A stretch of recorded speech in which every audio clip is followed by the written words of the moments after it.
Bonjour, aujourd'hui on va voir comment peut-on digitaliser un barrage d'eau.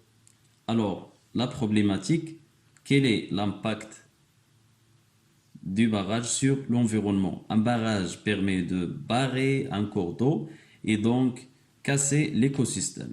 Le but est d'avoir une idée globale de l'impact des barrages sur l'environnement et ceci sur 50 ans.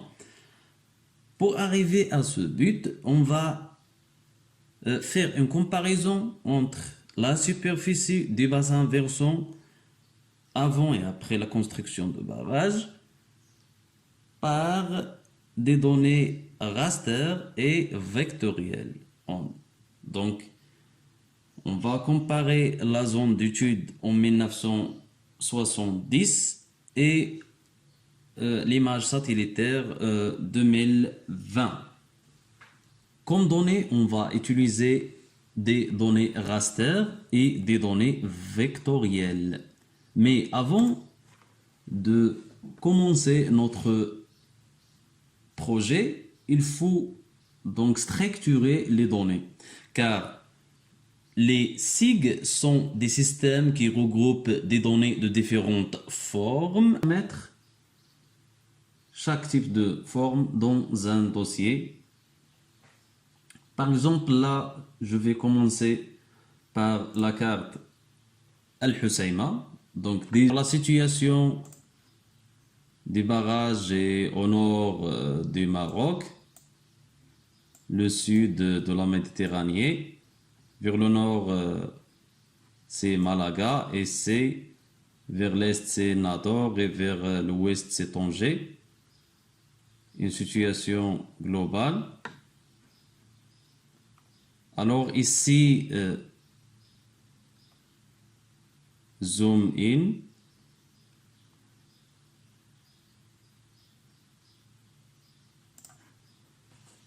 Alors voilà le shapefile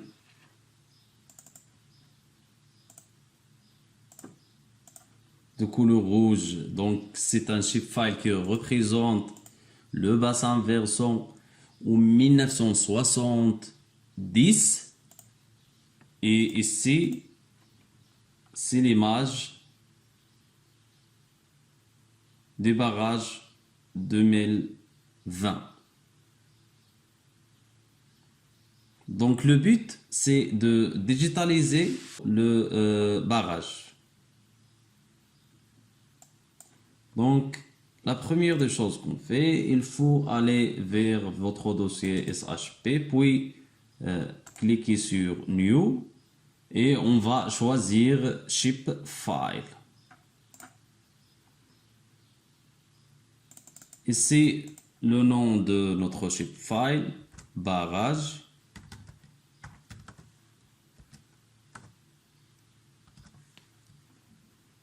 Future type, c'est le type. Donc, oui, ça dépend de votre zone d'étude. Vous choisissez le système de coordonnées géographiques, puis OK. Alors là, à gauche, Table of Content, je vais aller vers Edit Future et Start Editing pour donc digitaliser mon bassin ou mon barrage. Puis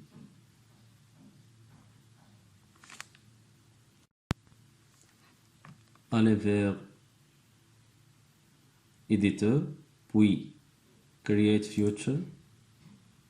Donc, vous sélectionnez barrage AE, puis sélectionnez polygone. Alors, zoom in et on va commencer la création d'un nouveau shapefile. Si je mets des points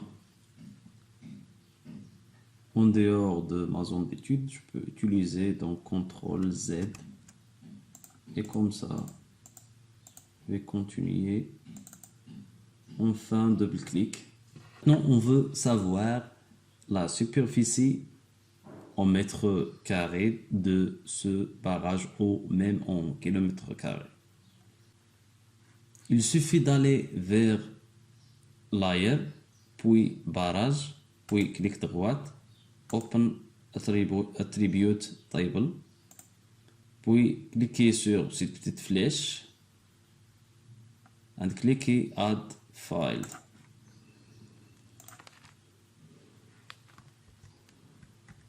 Area, pour le type on va choisir double, puis OK.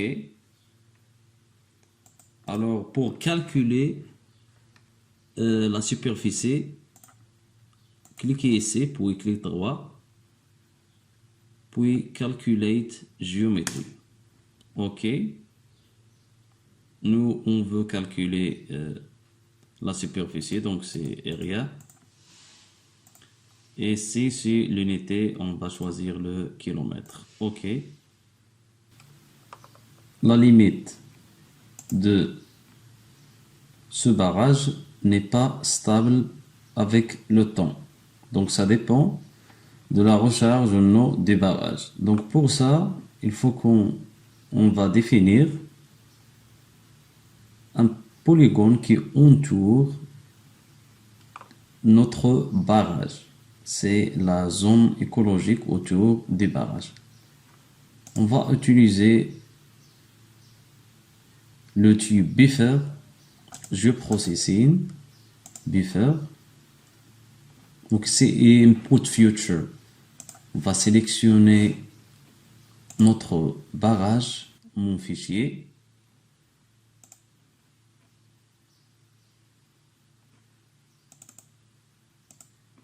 Shapefile. Ici, on va écrire barrage buffer.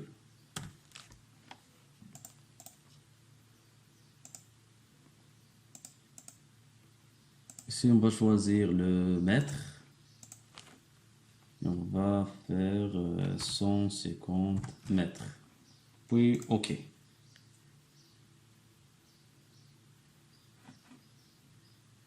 Donc voilà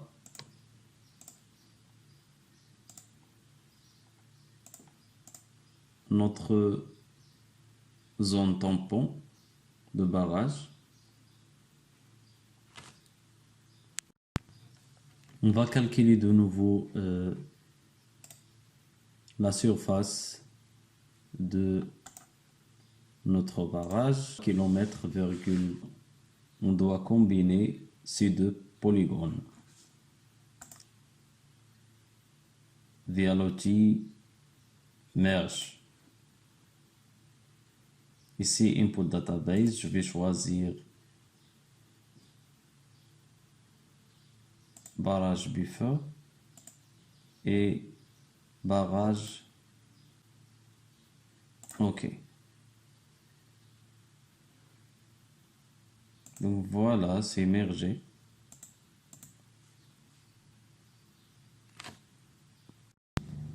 Alors l'outil merge permet de combiner des jeux de données de ces deux polygones ici. Donc on a combiné le barrage et la zone tampon. Maintenant, comme vous voyez là, on peut comparer la superficie donc de bassin versant en 1970 et la superficie du barrage en 2020. Alors, pour le barrage, c'est presque 4 km. Et pour le bassin versant, c'est 90 km². Donc,